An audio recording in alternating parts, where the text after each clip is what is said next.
Hey guys, welcome to my channel, or welcome back to my channel. My name's Caitlin. We're gonna read some spooky stories. Let's just get right to the point. I just want to tell you a little bit about me. I feel like it's such like a cliche thing now, but I'm not a religious person per se. I'm more of a vibey, spiritual person like that. My family is Catholic, but I don't really follow anything like that. I believe in ghosts. I believe in aliens. I believe in energy. I believe in glitches in the matrix. I believe in all of that. Everything like that. I believe cryptids, all of it. And on this channel, on my channel, I want to read stories to you guys, and it's something that I spend a lot of time doing. I watch a lot of YouTube. I am an avid user of YouTube, and I listen to like Mortis Media. He reads a lot of stories, but he doesn't show his face, he just does like voiceover. But I wanted to show my face. I want to interact with you guys. I just want to read some stories, some creepy stuff, like, something to pass your time, play in the background or whatever. I used to watch a lot of people share their personal paranormal stories, and I have a few.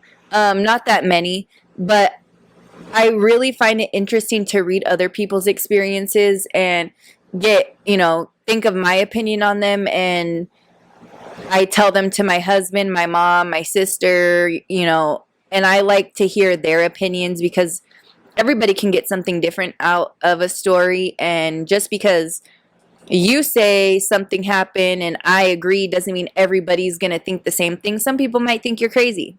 Some people don't believe in ghosts or the afterlife or anything at all. And that's fine.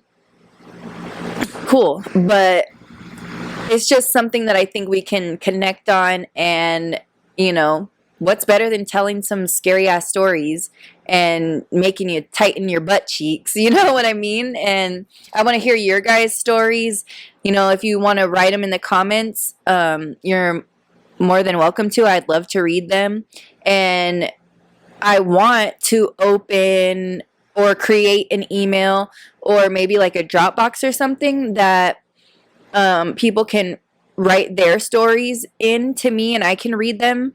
It's just something that I really enjoy and I love. And I hope that you guys enjoy hanging out with me and enjoy the stories that I'm going to be reading. And another thing I wanted to say that I didn't say in my other video is that I don't know if you guys like the format, so let me know, but I am going to read the person's handle and then read the story. And I'm going to do that with every story because I want to give credit. So that's what I'm going to do. Say the handle, say the title, read the story, and I'll interrupt and stuff in the story because I haven't read any of these. So I just go through and I save them, but I don't read them. I just go off the title, so you'll get my reaction while I'm reading. But yeah, that's it. And those are my few little disclaimers or explanations, and we'll get right into it. So, this is from Terrible Ruin, 1738. 1730. Isn't that, hey, what's up, hello? Fetty Wap, Trap Queen. Okay. Pretty sure I just saw a ghost in my house. I'm 25. I've always been afraid of the dark, but only in my house. I turn lights on in a specific order to not get caught in it.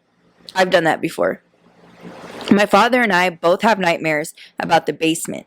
I feel a presence in my dream, but never investigate. He dreams there's a body buried down there. I've seen a shadow person in the doorway once. I thought it was my father, but it walked through the couch into the wall.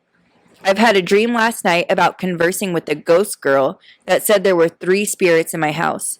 So the topic was on my mind, but not when I saw it just now. I just got up around 4 a.m. I'm playing Skyrim, decided to go to the kitchen to get a slice of pizza. Didn't turn on the lights. Only the ambient from the microwave clock. Get it, I got you. Very dim. I have a clear view from my bedroom through the kitchen to the living room, which was pitch black. In the doorway, as my eyes focused, I saw an off-white shadow start to form. It was about 5 foot tall, and it wasn't like the stereotype where the room gets cold. It brought something out of me. What I felt like I was being watched. Like whatever that was could see me. I felt this dread, like I was unsafe, like it would attack me if I stayed. I grabbed the pizza, pushed through my dog through my door, and locked it. I held my dog tight and we were both shaking. Whatever I felt was primitive. My body was on autopilot and my dog could see it in me. Whatever I saw was not my friend. Real shit. Like that feeling, when you get that feeling, like you said, like that primal, instinctual feeling of fear, that's your body telling you to get going, beat feet. Like something, your body will let you know. Like, come on. Everybody knows the hair on your arms, the hair on your neck stand up, you feel it like in your chest when you get really scared, or your stomach will drop. Everybody's experienced that. And when something is a bad situation, or when you see something and that is not, as you said, your friend. So I always say trust your body, trust your gut, trust your first mind, because and it's interesting too that you and your dad both have dreams about the basement.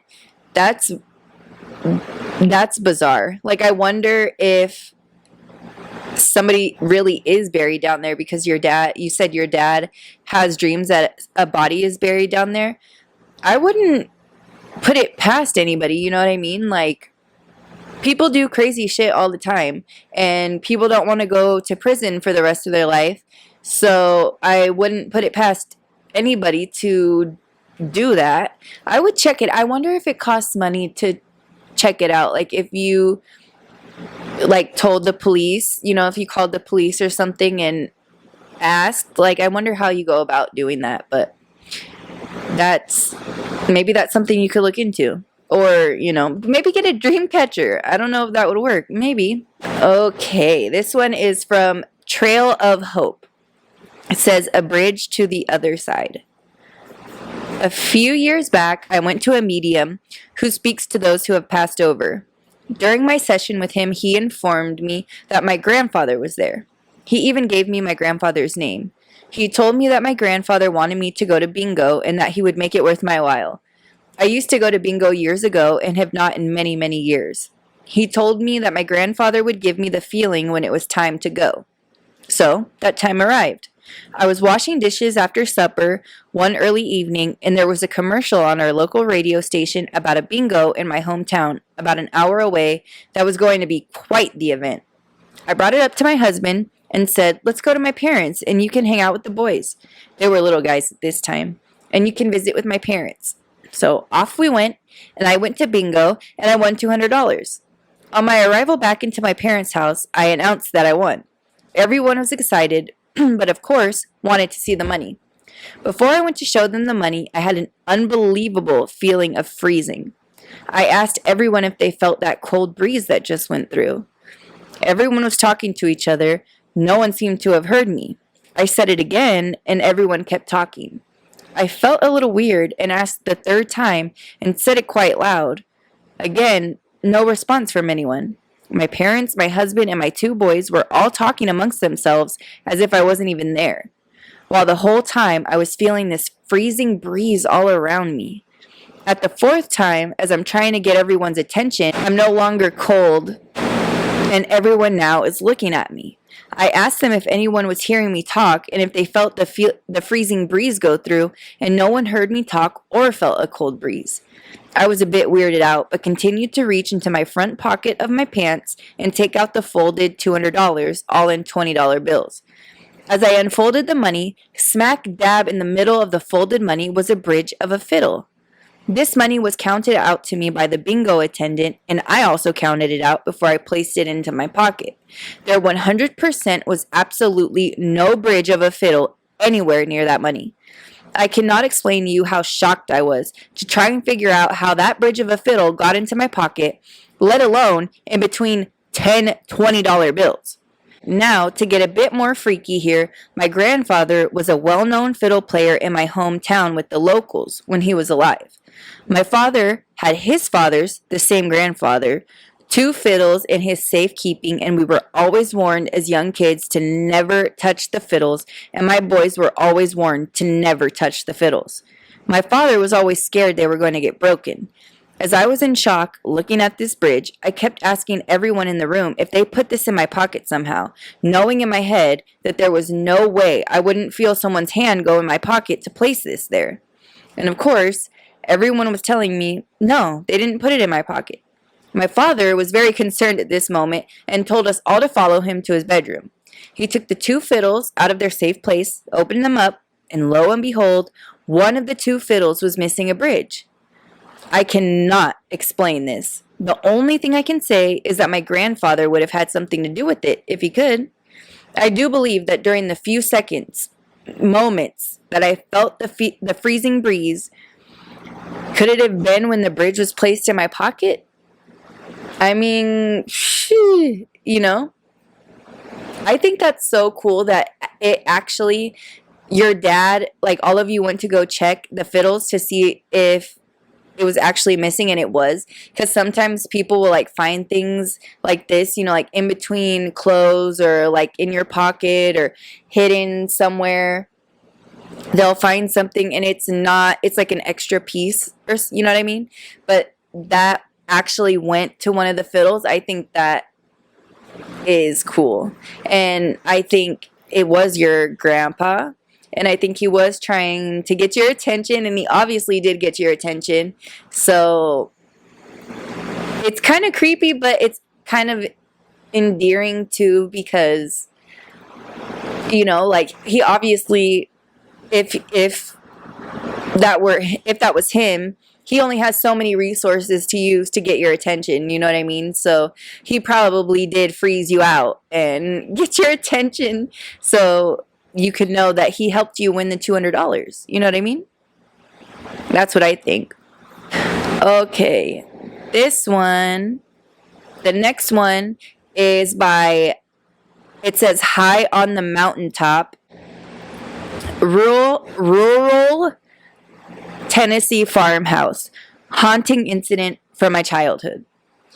I often forget about this experience as I only have vague memories of my childhood. But when I do remember, it still scrambles my brain and gives me chills. I've only told a few people, and I've had a hard time believing it myself until recently that I've been reading accounts here and talking to people about their experiences. I'm convinced that I'm not misremembering and that this did in fact happen and is still unexplainable. Here goes. When I was 7 or 8 years old, I had a best friend, W. We spent all of our free time playing together at her home, a big old farmhouse out in the middle of nowhere, Tennessee. There was a small room upstairs that held all of our schleich animal toys. We would spend hours and hours battling against each other with our armies and creating stories that would be played out for weeks on end. This room was mostly just storage for boxes and spare furniture. There was a small wooden chair in the corner of the room that had been there for years. As long as we had played in that room, that chair was there in the corner. One day, W and I were playing in the room. W was sitting in front of the wooden chair with her back to it, and I was sitting in front of her where I could see the chair over her shoulder. We're both immersed in our game when I look up and see a little boy with large, thick, square glasses and dressed in a very dapper vintage outfit. He was just sitting in the chair, looking at us. For some reason, I wasn't scared at all. I simply asked W, "Who's that boy in the chair behind you?" W, of course, thought I was trying to prank her and told me to stop. I asked her again, "Who is that?" W finally turns around and sees the little boy. She immediately panics and jumps up, causing me to panic as well, as we both bolted out of the room and went downstairs. We were so young that we couldn't even comprehend what had just happened. We just accepted it and moved on. However, we never went back in that room.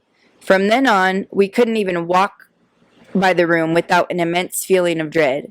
Neither of us would go inside, and we never played with our Schleich animals again because we were too scared to retrieve them from the room. Nobody believed us when we told the adults about the little boy, and I think this cost W and I to grow up believing that our minds created this experience due to overactive imagination. We had to convince ourselves that it was just a trick of the mind in order to sleep at night. I've never experienced anything else that was this corporeal. W and I both still vividly remember the image of the boy in the chair. I remember his glasses, his blonde hair, his outfit, and even the color of the wall behind him. I know we both saw the same thing, and I know it was real. I have no explanation except that this little ghost boy probably just wanted to play with us.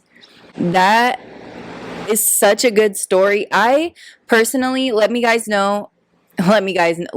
know if you guys have. I've never experienced like seeing an actual apparition or ghost of somebody ever. I've never seen an actual person that is deceased.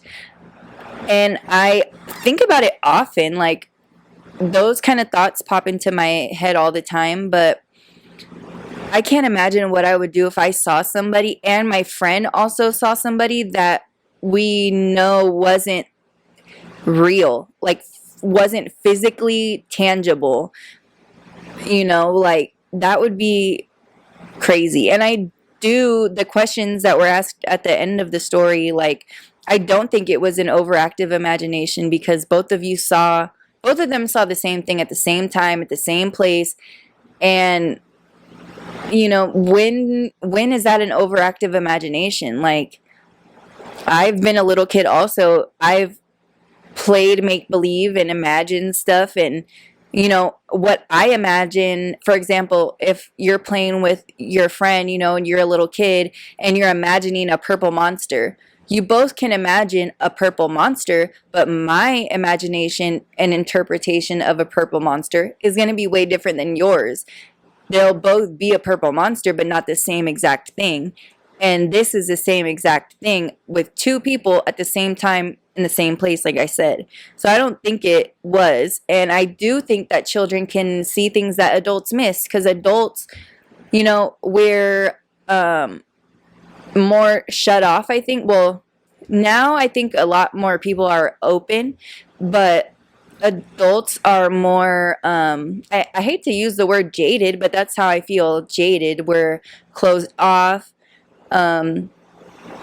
We intentionally set those walls up and don't allow for those things to come in, I think, because a lot of us were told when we were younger, that's not real, that's make believe, that can't happen, that's fake. No, you didn't see that. No, you didn't hear that. And we shut those things off. But children are so innocent and so open. They haven't set any boundaries or put any barriers up. So I do think that they can see things. And anytime, if my children were to ever say they heard something or saw something, I would believe them. I would ask them questions, but I would believe them.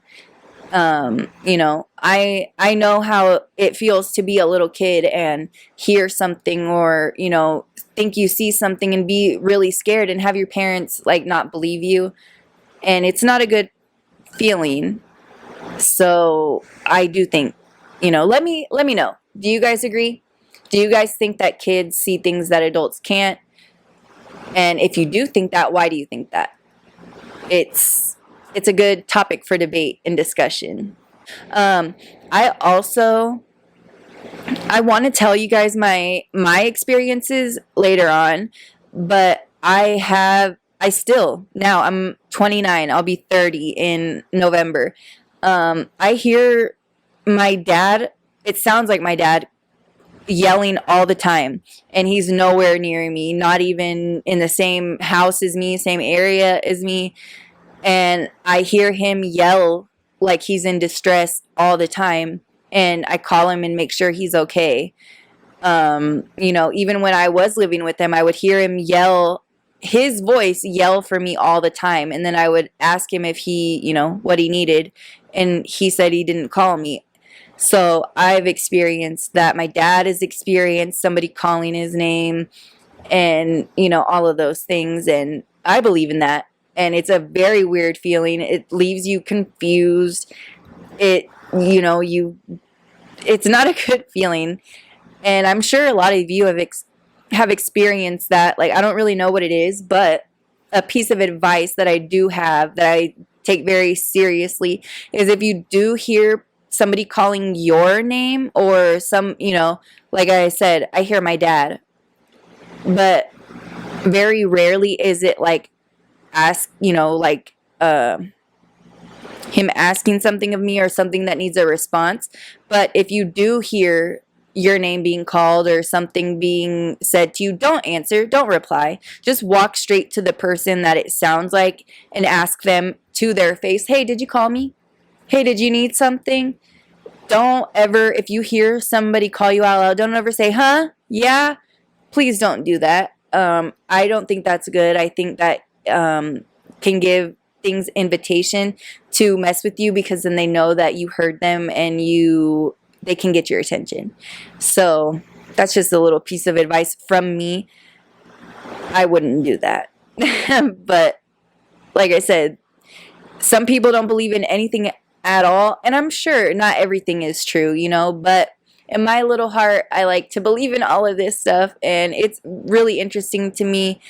And for a big portion of my life, I was terrified of anything paranormal, anything like that. And it really scared me because of the things that I've experienced as a young child.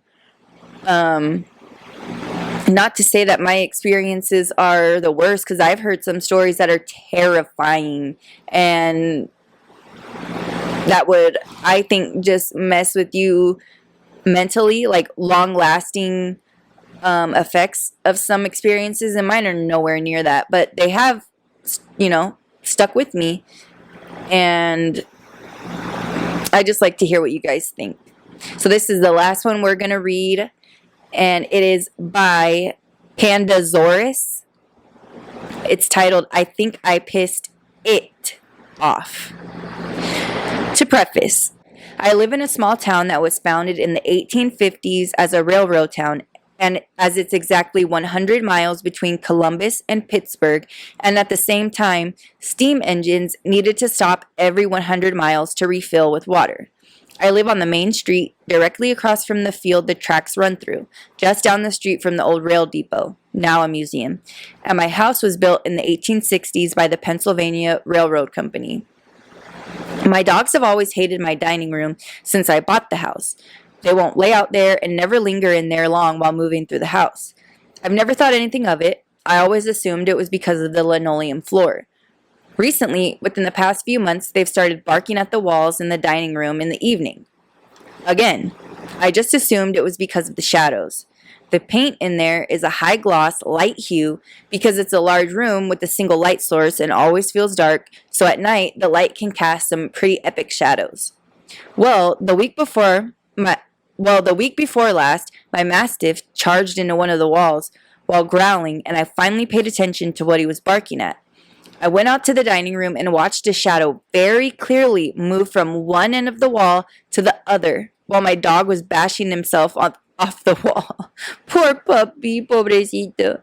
I decided to just let whatever it was go on about its business because it has never bothered me. Fast forward to today. While I haven't seen the moving shadow again, my dining room fan's light fixture blew 10 brand new bulbs last week. Every light I put in it has stopped working within a few hours. Had an electrician here today that looked it over and used a multimeter on it. Said it's in perfect condition. I don't think I was supposed to see it, and now it's mad at me, and I have no idea what it even is. I just know I have a very dark dining room, and my dogs refuse to enter it at all. That 10 brand new light bulbs. I am so sorry, Pandasaurus. You have spent so much money on light bulbs. And this was posted a day ago. So, oh my goodness gracious. That is crazy. Again, like I said, like I told you guys, I haven't seen anything in real life like that. That would scare me. I'm not even gonna lie. And I probably would be like you, like, just let it do its thing. Don't even acknowledge it, because that would scare me even more to think about it. I would just be like, okay, yeah, that's happening for sure. And just act like nothing happened, because that is a little terrifying, especially if you live by yourself. You didn't, they didn't say if they do or not, but I honestly, I've never lived by myself, so I don't think I could. I don't know if I could. I think I would be too scared because of stuff like that. Like, even when I am home alone, when my kids and my husband are gone and I hear a noise, I'm like, oh, like, I don't think I could. Having to sleep alone in a house or in an apartment where nobody else is and it's just you and you have to sleep. Oh my God, that's terrifying. Kudos and thumbs up to you guys who live alone, who sleep alone, who love it. You guys are the real MVPs, because to me, that's terrifying. But that's all I have for today, guys. Just a few stories. Again, leave me your stories in the comments. Pretty soon, I'll be having an email for you guys if you want to share them with me there to read on my channel. Let me know your thoughts and any stories that you have a similar experience to. Let me know, and I'll see you in the next one. Bye.